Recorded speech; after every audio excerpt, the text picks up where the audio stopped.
Assalamualaikum warahmatullahi wabarakatuh. Sejahtera teruntuk sahabat Kibayushima dimanapun panjenengan berada. Sahabat, berbicara tentang masalah mitos ini, sebetulnya mitos itu sebuah keputusan, sebuah hasil dari pencarian sesuatu yang memang hanya sebatas itu yang ditemukan, kesimpulannya sebatas itu. Secara ilmiah mitos ini diakui keberadaannya, kebenarannya diakui. Karena secara data, secara kenyataan, realita memang seperti itu yang dinamakan mitos. Nyatane yang ngono.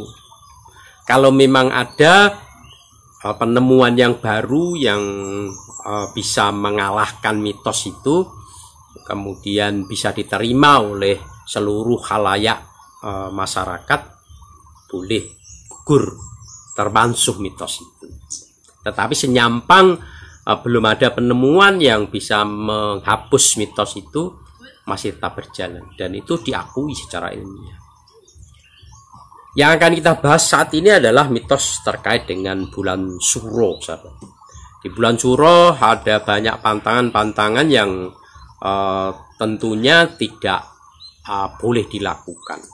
Seperti adanya pindah rumah, seperti adanya pernikahan, walimatul urus atau bentuk keramaian-keramaian yang lain, terutama di Jawa Tengah, Jawa Timur, dan sedikit Jawa Barat yang agak timur. Atau boleh kita lebih luaskan Nusantara. Kita tahu bulan Suro ini adalah merupakan bulan ciptaan seorang Raja Mataram Islam, ya, Sultan Agung. Perpaduan antara bulan-bulan yang berlaku di tahun Hijriyah, ya, yang Muharram menjadi Suro, kemudian setelah Muharram itu Suro, Safar, Sofar, ya, Rabiul Awal menjadi Maulud, Rabiul Akhir menjadi Ba'do Mulud. Itu merupakan gubahan Sultan Agung Mataram. Nah, usaha ini gabungan perpaduan antara bulan-bulan Jawa dan bulan-bulan Muharram, bulan Islam ini, harapan dari Sultan Agung adalah ketidakadaan, ya, supaya tidak ada jurang pemisah, perbedaan antara kelompok Abangan dan kelompok Putian. Kelompok Abangan itu orang-orang kepercayaan, orang-orang penganut kepercayaan Jawa, ya, dan penganut Islam yang digolongkan Putian dan Abangan. Biar bersatu, maka tidak menghapus yang dulu tahun Saka, ya, Suro, Safar, Mulud, Ba'do Mulud, Jumadil Awal, Jumadil Akhir, Recep, Ruwah, Poso, Bodo, Selo, Besar, Suro, dan seterusnya. Ini dipadukan. Nah, kemudian mitos tidak adanya kegiatan-kegiatan di bulan Suro ini sebetulnya karena di kerajaan pada bulan-bulan itu, ya, pada bulan Suro itu merupakan kegiatan kerajaan.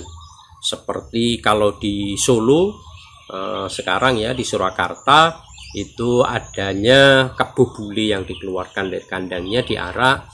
Kemudian kalau di Yogyakarta itu di Yogyakarta adanya kirap pusaka, ya, adanya kirap pusaka. Sehingga berbagai macam bentuk kegiatan di kerajaan ini, jangan sampai masyarakatnya itu mengadakan kegiatan yang sama di bulan waktu yang sama, sehingga seharusnya para rakyat itu menyaksikan kegiatan-kegiatan yang ada di kerajaan, di keraton, itu karena sibuk dengan kegiatan sendiri, maka kerajaan tidak rame, kerajaan tidak khidmah. Makanya mitos tidak boleh mengadakan hajatan, tidak boleh mengadakan kegiatan, tidak boleh mengadakan ritual di bulan-bulan Suro ini sebetulnya karena di kerajaan yang harus kita agungkan, yang harus kita muliakan, yang harus kita hormati, kita ikut mengambil bagian meramaikan, minimal melihat di sana itu jadi sepi. Nah, saking kuatnya kepercayaan itu sehingga masyarakat sendiri, kawulo kecil sendiri tidak berani mengadakan kegiatan ini turun-temurun sampai sekarang. Ojo sampai lah ngenek nih kegiatan, ojo sampai lah mantu sunatan atau hajatan yang lain di bulan Suro. Suro sendiri itu ada yang memaknai bulan sial, bulan penuh dengan misteri ya.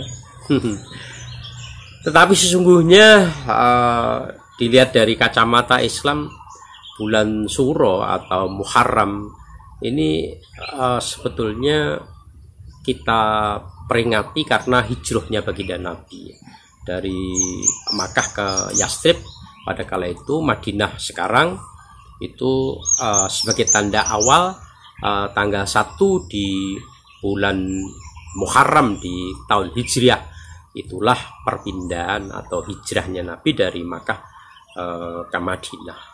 Itu titik awalnya. Orang Jawa kita memang sangat identik dengan hitungan-hitungan itu ya, karena kenyataannya kalau yo nenek nih hajatan neng wulan Suro dadi ini. Bahkan orang tua sendiri melarang anaknya untuk melangsungkan pernikahan di bulan Suro. Nah sahabat, di agama kita memang disunahkan ya untuk melakukan hal-hal yang sifatnya menambah kualitas diri pribadi kita. Pada masa Nabi, beliau itu puasa di tanggal 10 di bulan Muharram yang namanya Asyura itu ya. Asyura itu sendiri akar kata dari ngasrotun 10 ya, wahidun saniyatun salah satu rabi'atun khamsatun sittatun sab'atun samaniyatun tis'atun asrotun Asyura bulan 10 tanggal 10. Nah, ketika baginda Nabi puasa, maka sahabatnya juga ikut puasa, pimpinannya puasa, anak buahnya poso. Terus sahabat ini menyampaikan pada baginda Nabi, kalau orang-orang Majusi, orang-orang Nasrani, orang-orang tempo dulu juga puasa pada tanggal 10 bulan Muharram. Kitab ya juga puasa, berarti sama ya. Kata Nabi apa? Tahun depan kalau saya masih diberi panjang umur, saya puasa tidak sama dengan orang Majusi, orang Nasrani. Saya puasa juga di di tanggal sebelumnya, yakni tanggal 9 yang dinamakan Tasyu'a, dan tanggal 10-nya Asyura, biar tidak sama dengan orang-orang Majusi dan Nasrani. Maka sunahlah untuk kita puasa pada tanggal 9, yakni Tasyu'a tanggal 9 dan tanggal 10-nya Asyura. Hukumnya sunnah, pahalanya bisa menghapus dosa 1 tahun yang telah dilakukan. Kemarin kita puasa Tarwiyah dan Arafah. Besok kita ada sunnah puasa Tasyu'a dan Asyura. Luar biasa memang hasanah dari Islam yang ada di Nusantara ini, berbagai macam perpaduan antara kultur budaya yang ada dengan Islam yang datang, yang dibawa oleh kelompok para pedagang Persia dan Gujarat, yang dikuatkan dengan Wali Songo ini, dipadukan dengan budaya lokal yang ada, kearifan lokal, sehingga akulturasi ya, percampuran budaya antara Islam dan budaya yang sudah ada menjadikan ciri khas Islam Nusantara. Islam memang identik ya dengan budaya lokal yang ada. Kita ambil contoh aja, Islam diturunkan di Makkah, maka bahasanya bahasa agama, bahasa Al-Qur'annya pakai bahasa Arab. Kalaupun toh Islam itu diturunkan di Jawa, maka tidak menutup kemungkinan bahasa Arab, bahasa Al-Qur'annya juga bahasa Jawa. Jadi budaya yang sudah ada itu tidak dikikis habis, dibuang kemudian diganti yang baru, tidak, tetapi al-muhafadzatu ala qadimis sholih wal akhdu ala jadidil aslah, itu pedomannya. Kita tetap melestarikan budaya yang ada, yang tidak bertentangan dengan akidah, bertentangan dengan syariah agama yang mulia, agama Islam, sambil mencari inovasi-inovasi baru untuk menguatkan syariah yang ada, syariah agama Islam. Kembali pada mitos di bulan Muharram, monggo lah ya. Ada yang sama sekali tidak percaya dengan mitos, wes pokoknya wanilah wani. Tapi kenyataannya sampai sekarang tidak ada yang berani ya. Artinya BC-an atau melangsungkan pernikahan di bulan Suro. Kita hormati ya.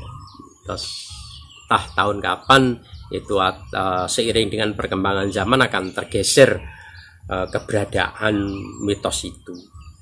Kalau sekarang ya, masih tetap berjalan ya, masih tetap diakui, masih tetap dilestarikan keberadaan daripada mitos bulan Suro yang bulan sakral ini. Secara kacamata Islam sudah saya sampaikan, memang hitungan 12 bulan itu ada arba'atu hurum ya, 4 bulan yang dimuliakan oleh Allah, yakni Dzulqa'dah, Dzulhijjah, kemudian Muharram, dan yang satunya pisah di bulan Rajab ya, di bulan Rajab, yakni Selo, Besar, Suro, dan Rajab. 4 bulan ini dimuliakan, tidak ada perang pada kala itu. Sebetulnya setiap bulan itu ya bagus-bagus saja, tapi ini bulan yang dimuliakan oleh Allah. 1 bulan sebelum haji pada waktu bulan haji, dan 1 bulan setelah haji pada waktu Nabi hijrah, dan bulan Rajab, di mana doa baginda Nabi ini bulan Rajab, balighna Ramadhana, dari barik lana fi Rajaba wa balighna, barik lana, mudah-mudahan Allah memberkahi di bulan Rajab, wa balighna Ramadhana, dan mudah-mudahan Allah menyampaikan kita sampai bulan Ramadan. Itu doa baginda Nabi. Nabi itu tidak pernah minta yang aneh-aneh kok ya. Tidak pernah minta kaya, tidak pernah minta kekuasaan.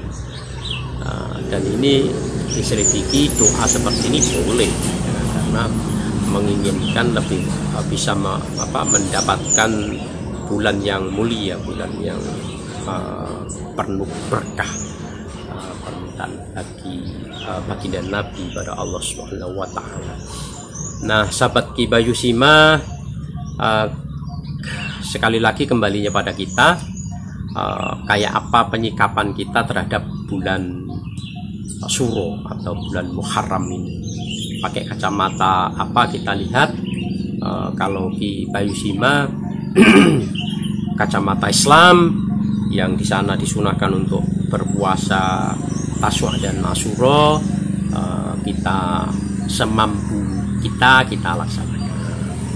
Lebih banyak tafakur, banyak istighfar, banyak amal-amal yang soleh kita lakukan. Ya tidak di bulan Asyura, tidak di bulan Suro atau Muharram saja, di bulan-bulan yang lainnya, tapi ada waktu yang memang di bulan awal hijrah baginda Nabi ini suatu momentum yang sangat-sangat luar biasa sekali.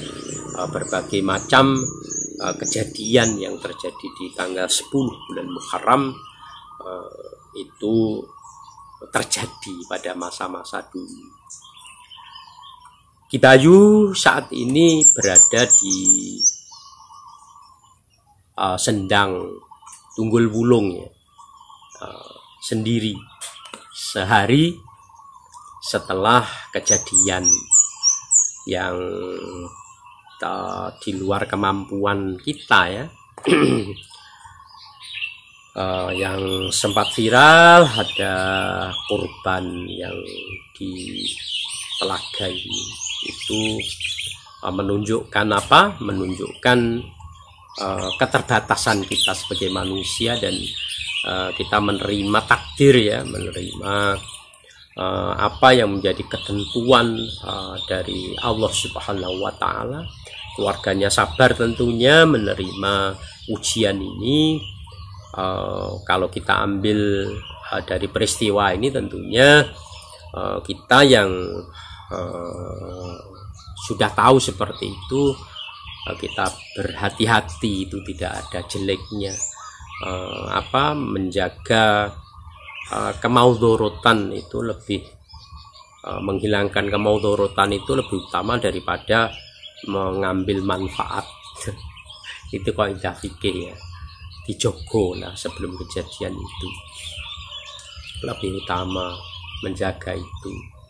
Sekali lagi, mudah-mudahan sabar keluarganya, masyarakat bisa mengambil ibroh ya, mengambil contoh, mengambil kejadian ini untuk kita lebih berhati-hati. Mudah-mudahan ada guna dan manfaatnya. Tetap semangat dan semangat untuk mengambil bagian di dunia ini. Khairukum anfa'ukum linnas. Baik-baik kita semuanya adalah orang yang bermanfaat bagi orang lain. Tetap dukung Ki Bayu Sima. Bagi yang belum subscribe, like and comment tentunya channel Ki Bayu Sima, berkembang bersama panjenengan semuanya untuk selalu memberikan informasi terkait. Mudah-mudahan ada guna dan manfaatnya. Tetap semangat.